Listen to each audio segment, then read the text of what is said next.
We could get done a lot earlier in the future if we just cancel the fourth quarter, so nobody has to watch the JV part of Connecticut basketball.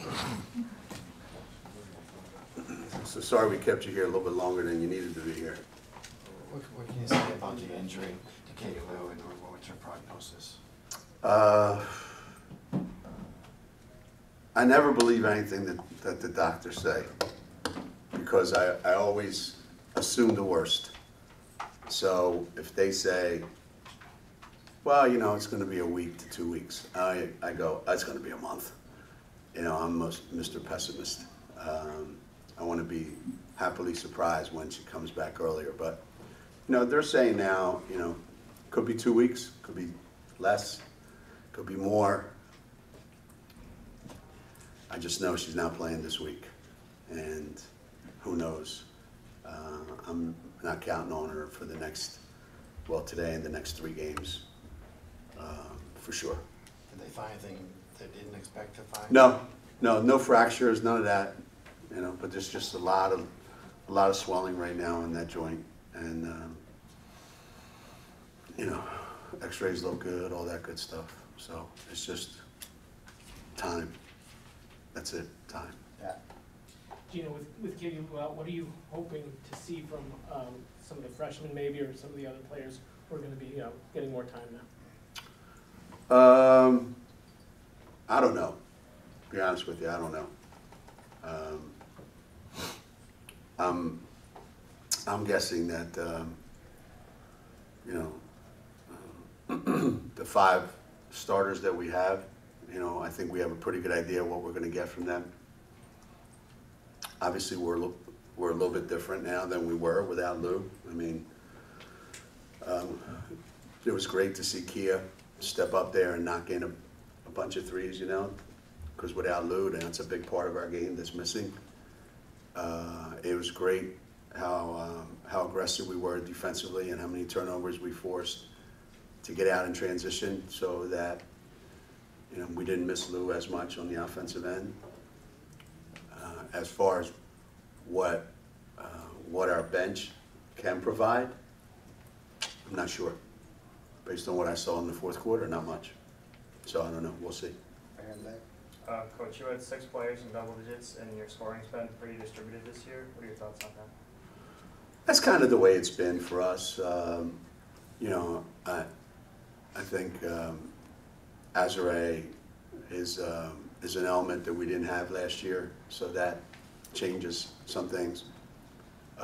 Crystal is a little bit different than Sanaya was last year, so that gives us a little bit more offense on the floor.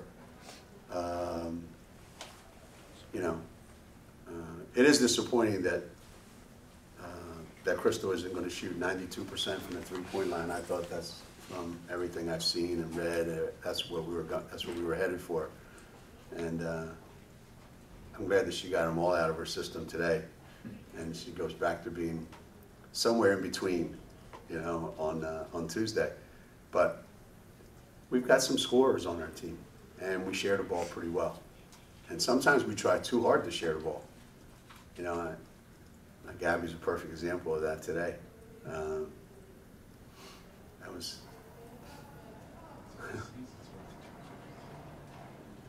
I got to find a different way to say what the, because as I was screaming, turning around to the bench, by the time I got back, there was another steal and a layup by us. So I couldn't tell what the hell was going on out there. One of the nice things you had before Katie Lou got hurt was Azure coming off the bench, and, you know, maybe a little less pressure. I don't know how she felt, but how do you think she responded today? And you know, with everything, as Gabby likes to say, you know, next man up. Yeah, well, that's the thing that we talked about at practice, and you know, we had something pretty unique last week. We had a 6-man that was better than any 6-man in the country, in my mind. And now we don't have that. So, you know, Azure's got to transition from, you know, that role to a new role. And I thought once she got her legs under her, you know, she's still not in game. Doesn't look like she is 100% into it yet, but she was way better today than she was last game, and I'm hoping that she'll be way better on Tuesday, and just keeps getting better as the season goes on. But it's taken a while. She made some shots today, which I thought were great. She made a couple plays.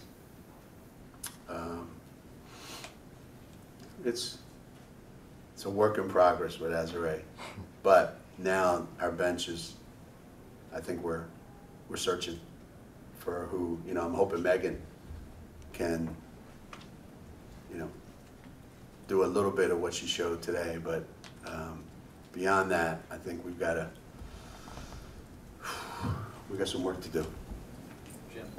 I know Maryland doesn't have the experienced post players that maybe the first two teams play, but you are rebounded in the first two games, and today you really dominated. Was that something you addressed with the team, or is it just the matchup?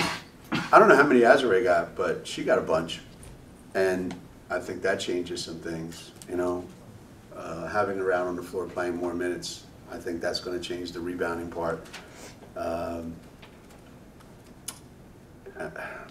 We've put a little more emphasis on it the last couple of days in practice, so hopefully that helps. And Tuesday night's game against UCLA is going to be a problem because they're incredibly athletic.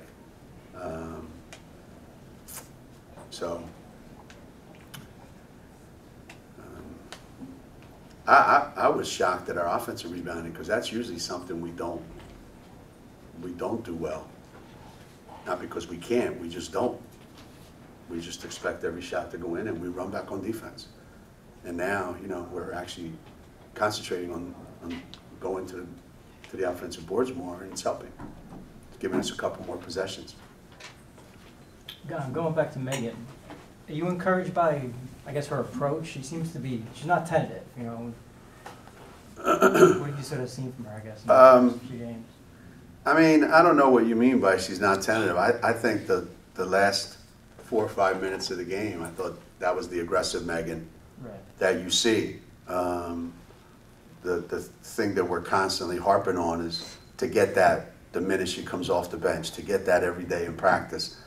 You know, these kids, when they come in as freshmen, they're used to turning it on and off, you know, and when she's got it going, I mean, she can do a lot of things like you saw, you know, she's really, really talented. And I hope, you know, that little by little, every game, you know, we get a chance to see more and more of her, her aggressive side, as opposed to, you know, the tentative side. Because that would be a huge, huge help for us if Megan can give us something off the bench. And same with Andy. You know, Andy's a good basketball player. She's a good basketball player. But I don't know whether these guys played like girls basketball from Iowa, you know, back in the day where only certain guys had to cross half court. Because some of them, you know, when I say they're great at both ends of the floor, they're great at whatever end the offense is on. First half, they're great on this end. The second half, they're great on that end. You know, and play defense with the guys. They're horrible. These are the worst defensive group of freshmen I've seen in my life. My first team was a better defensive team than these freshmen. It's the worst I've ever seen. They gave up more points in the fourth quarter than our team gave up in the first half. Really, and that's what keeps them from being good players. They don't, you know, everything's like, nah, whatever. It's good, man, it's good. I see you, dog. My bad. Before Ian asked me, we're on Facebook Live. We are? Yeah, well, so we're on Facebook Live. Who cares? They have Russians talking on there. What do I care? Everyone's watching the Giants. Yeah. Batuli went through warm-ups today. How far away is she from playing? That's another one. I don't know. She really hasn't done any contact work yet. That hasn't been cleared yet. So she's doing mostly just, you know, individual drills where, you know, where there's no fear of getting hit or anything like that. So once she gets cleared to start doing some contact, which we don't know when that is, then we'll have a better idea. Well, there's 11 seconds left, and the Giants are up 9-6, and Chiefs have a 3rd and 3 at the 5. So I'll ask my 9-6 in the fourth quarter Yeah, in the game. yeah, 5 field goals. No 3-run homers? Not yet. Oh, yeah? All right. How many pitchers have they used? We got the. I don't know if we have. We got football scores that look like basketball scores. I saw football scores 66 to 40 something, and we got football scores that look like baseball scores. And they say climate change hasn't happened? Well, I do have I think the Russians are tampering with our sports. I do have a real question. Go ahead. How do you think, minus Katie Lou, the team came through? You know, we talked about the 3 out of 5 games, 3 games in 5 days. How do you think they came through the 2 games physically, and how much does travel take out of it? You know, 'cause you'll be leaving tonight, Yeah. and at least you'll have a full day there before you have to play. Yeah. It's a 10:30 Eastern start. Yeah. How much does the travel, like when you talk to NBA people and stuff? Well, you know, it depends what kind of travel, you know. If you're fortunate enough and you can just charter and you get a nice big plane and you can kick back and relax, that's one thing. If you got to sit in an airport and wait and wait and wait and then get on a plane and you got all these big kids jammed in there, you know, in a cross-country flight, that's a different thing. And then it's a matter of being mature, you know. So it's age has got nothing to do with it. It's, are you mature enough to take care of yourself, you know, and do what you need to do to travel successfully. Let's put it that way. But there's no way to get around it. I mean, we have to go 3,000 miles, and we get there and we practice and play the next day. That's nothing we can do about it. Did you watch any of UCLA Baylor? No, I did not. I was worried about. I'm one game at a time right now.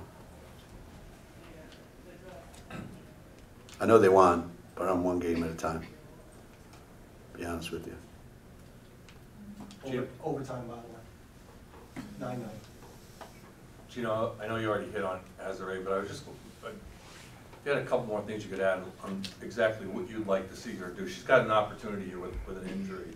You know, Oh, yeah? But I just want to kind of ask you couple things you'd like to see from her, and also, you know, the field hockey team completed a national championship. Crazy. Her first perfect season. You being the expert of all experts on perfect seasons.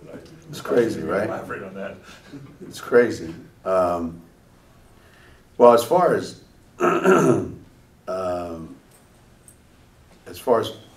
Azare is concerned, it's more of a mindset. I think the physical part is there. You know, the physical part is there. But like, do you really want to try to block every shot or not? It's not like, can you? It's, do you really want to? And some big guys go, a couple, not all of them. And, you know, do you want to try to score in the lane every time? Do you want to dominate your opponents? Do you want to foul 3 of their guys out? You know, what is it that you hope to attain, you know, as a basketball player? And the mindset a lot of times is, I want to be great. Okay, well, you got to do A, B, C, and D. Well, can't I just do A? And no. Okay, can I do A and a little bit of B? No. So with Azare, it's, Azare, you have an opportunity to be all these things that you've always wanted to be. But now you have to understand how much work it's going to take for you to get there. How much work? Well, think what you did your first 2 years. What did that work get you? And now, if you want a lot more than that, then you have to do a lot more than that. Once we get her in that mindset of nobody's shooting any layups against us, then you know what? She's a pretty good shot blocker. It's just, how do we do that? She's unbelievably versatile around the basket. You see her coming in there on that one drive, you know, in the left-handed finish. Or you'll see her in practice where she'll catch the ball and we'll set a ball screen for her, and she'll come off a ball screen, shoot pull-up jump shots, find people for layups. There isn't a part of the game that she doesn't have the ability to be better than good at. But her mindset right now is I don't know that I can do all that. So every day for me, it's telling you, yes, you can, yes, you can, yes, you can. And this is a perfect opportunity, as you said, Jeff. Without Lou, I mean, this could be,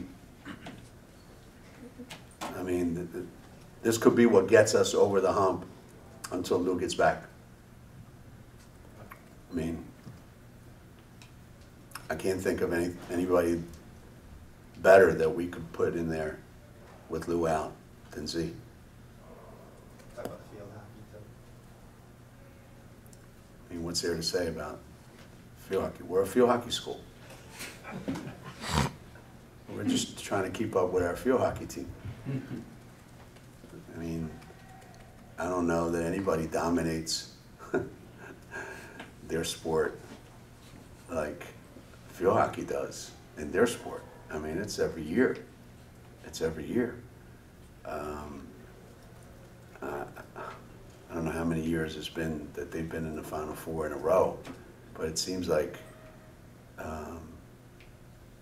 they're always flirting with an undefeated season. They're always in a national semifinal game. It's they've always got players of the year and All-Americans, and they have players from all over the world. And I don't know that there's a more like complete program than our field hockey team. And they're just, people probably don't appreciate it as much as, you know, basketball or anything else because they don't see it as much. Plus, even if you saw it, you wouldn't understand the damn game. But I'm always amazed every time. But, you know, Nancy Stevens went to Westchester State, now Westchester University. So it's in their DNA. If you don't have an undefeated season coming out of Westchester, they don't even put you in the alumni guide. You're not even allowed to go back for homecoming.